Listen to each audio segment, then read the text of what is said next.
Hey guys, welcome back to the kitchen, and today we're going to cook up a little brunch treat. Um, and I'm specifically doing a treat because there's more to food than just the nutrients or fuel or macros or building blocks.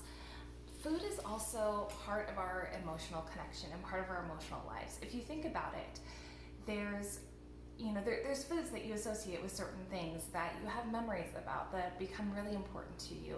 And that's something that gets missed a lot when we're talking about nutrition and health, is that there is this emotional side to food. There is this connection with the memories, with the people, with the experiences in our lives that revolve around the scents and the flavors with food. And that's something I wanted to talk about just a little bit today. I think we all experience this when we have, certain cravings, whether it's ice cream when you're sad, or a particular meal that your mom used to make when you weren't feeling well, and then whenever you're not feeling well, that's just what sounds good because you associate it with someone taking care of you, with someone being there for you. We all have those associations. We all have those moments in our lives.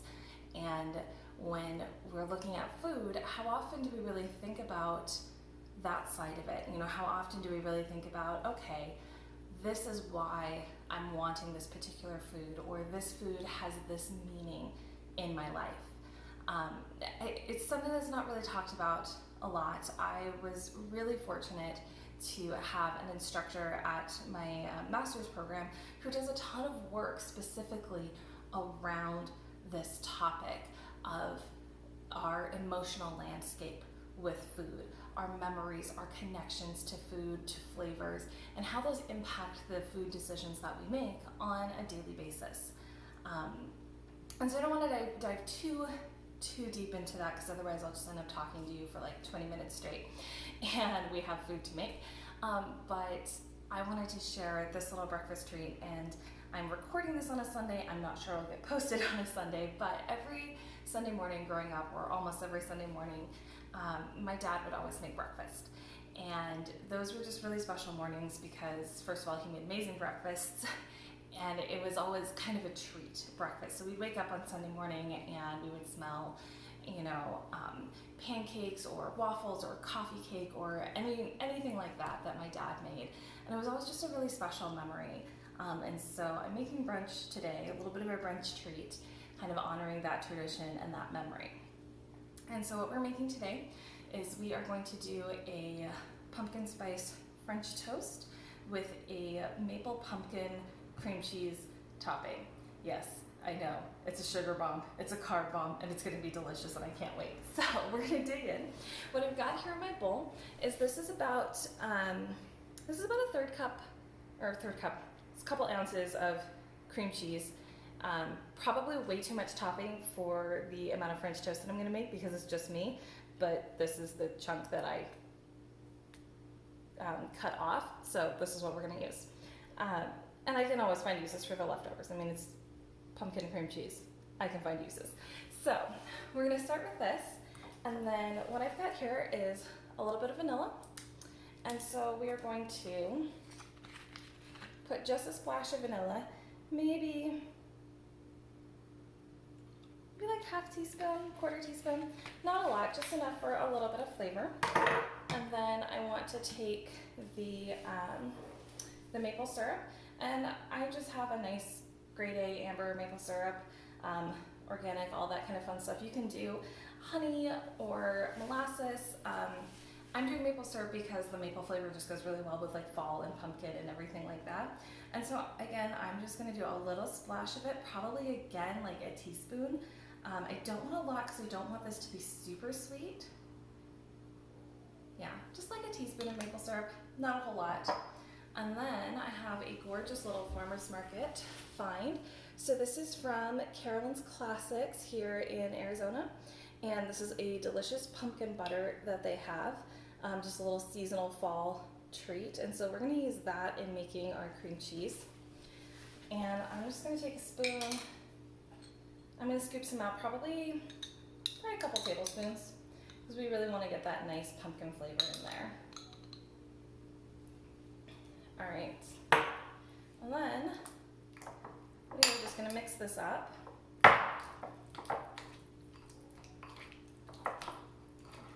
And with mixing cream cheese, if you're doing it by hand like I'm doing, if you set it out on the counter to soften a little bit, it'll mix up really nicely and it won't get quite so gloppy as what I'm dealing with right here.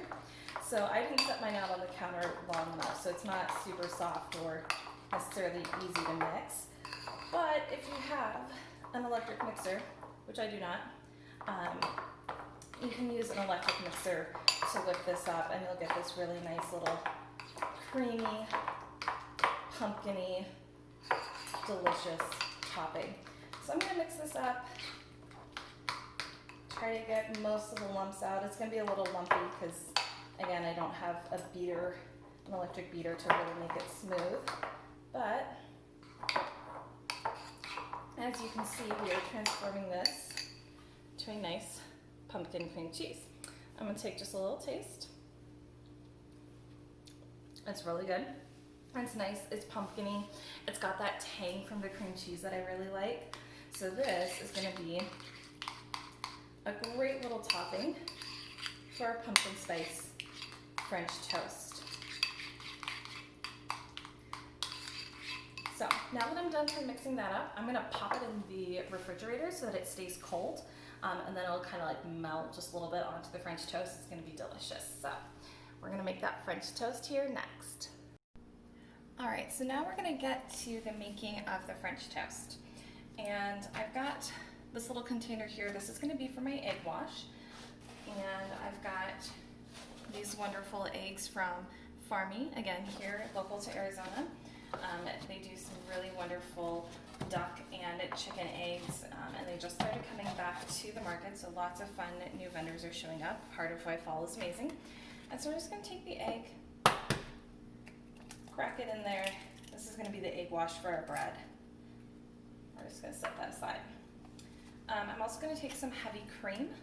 You can use almond milk, you can use coconut milk. I just like doing a splash of some kind of milk. And again, just like a teaspoon, like not a lot. In there, I find it makes the French toast just a little bit creamier. And then we're also gonna add some vanilla. Again, maybe like a quarter teaspoon, half teaspoon, just a little splash. And this is always the way that my dad cooks. He never measures anything, and it always turns out amazing. So my mom can absolutely blame him for that influence in my cooking life.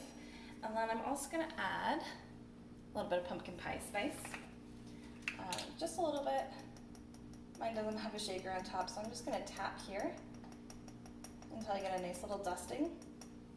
Again, maybe like a quarter to a half teaspoon. You don't need a lot because this is mostly just a little flavor topping to go on top of the bread. And take a fork, whisk this up. In my pan here, I already have the heat turned on because I want it to be nice and hot by the time I drop my bread in there. If it's not, then you're just gonna end up with a little bit of a soggy mess. And we really want that egg wash to cook on the outside really nicely. So we're just gonna let that keep heating up. Then I've got some butter to cook it in as well. And so the bread that I'm using today, I've got this beautiful brioche from Noble Bread, again, local bakery here in Arizona. They make some delicious sourdoughs and English muffins and all kinds of crazy, delicious, amazing things. I saw this loaf of brioche, and with everything pumpkin and fall, I could not resist. And so here we are making pumpkin spice French toast. So I'm just gonna take about a tablespoon or two of butter. And my pans can get a little bit sticky because it's got this texture on it, so that's why I like to have a portion of butter in there to help with the cooking. And you can see that's melting right away, so that means we do have some good heat into the pan. We've got that nice sizzle.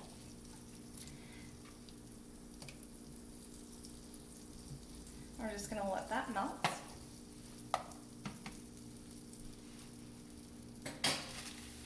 And we're gonna take our bread. And I'm just gonna make a couple slices because again, this is just for me. And so that's why all my amounts are so small, is that this is just for me. So if you're cooking for more people, obviously, more egg, more vanilla, more bread, more everything, but just one person, You can always do it a little bit small. So I'm gonna take a slice of bread, press it down in here, and of course my bread is slightly bigger than my egg wash container. I seem to have a habit of doing that, but that's okay. My hands are gonna get a little bit messy. I am 100% okay with that. Getting messy is part of the fun of cooking. I'm just gonna drop that guy in there. We're gonna take that other slice. And again, get this guy nice and coated with the egg wash. And that'll get that beautiful texture and look that you get on the outside of your French toast. And this bread is really soaking up that egg mixture, so it's going to be so good. It's going to have that really nice crunchy outside, kind of almost creamy inside. All right, we're just going to flip it that way, and then they fit. Like, how cute is that? And we're just gonna let those sit for a minute. We want them to get like a nice cook on one side before we flip them. If we flip them too soon, and this is the mistake that I make all the time, is I flip them too soon and then I end up flipping and flipping and flipping and flipping until I get like that perfect look on them. And I'm trying not to do that because I know it'll cook better if I just let it cook, if I just leave it alone. And I am not good at leaving things alone. I like messing with it and tweaking it and playing with it. And so we're just gonna let this sit for maybe another minute or so, and then we will check in on it, and when it's time to flip, I'll bring you guys back. All right, so these babies have been cooking for maybe 90 seconds to 2 minutes, not that long, but I took a quick peek and it looks like they are ready for the big flip. You turn that over and take you in, and you can see just how gorgeous that is. Very beautiful little crispy golden exterior there. And that's really what we're looking for, is we want that nice coloration. Sorry, okay, there you guys can see it. Forgive the bad camera angles, I'm still figuring all that out. And then we're gonna flip this, and this guy got a little more toasty because my pan is a little bit bigger than my burner, and so we're gonna run into a little bit of that. I'm gonna swap these guys around just to get that nice evenness. And then again, we're gonna leave these guys alone. This side of the bread also didn't get as much egg wash on it because it was the last side. You can kind of see there's some parts here that didn't quite get the egg wash. I wasn't expecting this bread to soak up as much of the egg as it did, which is like an amazing thing for French toast, but I just wasn't expecting it because I've not worked with this bread before. It is a fantastic bread. I will be using it again with this sort of delicious breakfast. So that's just gonna be something to be aware of, is when you're using something other than just like standard white bread, it's gonna soak up the egg differently. And so these are like really gorgeous, thick slices of a really nice brioche. So it's gonna soak up the egg at a different rate than just like your Wonder Bread out of the cupboard. I will say I love sourdough French toast, so that's always a great option as well. So then I am impatient, so, oh, actually that's perfect. All right, so it turns out I can talk long enough to get that beautiful perfectness with the French toast. So we're gonna kill the heat. I'm gonna grab myself a plate here. And we are gonna take this beautiful, gorgeous French toast, plop it on the plate there. Isn't that pretty? So great. So then we're also gonna grab the cream cheese that we made earlier. I'm gonna pull that out of my fridge right now. So here's our beautiful cream cheese that has been chilling. I'm just gonna take that, give it a little smear on the French toast. It's already got like a little bit of that meltiness going on, which I was talking about earlier. And so it's just gonna be a really delightful little topping here. Just gonna move that to the side, get both of them Nice little smear of the cream cheese, add a little protein to our lives.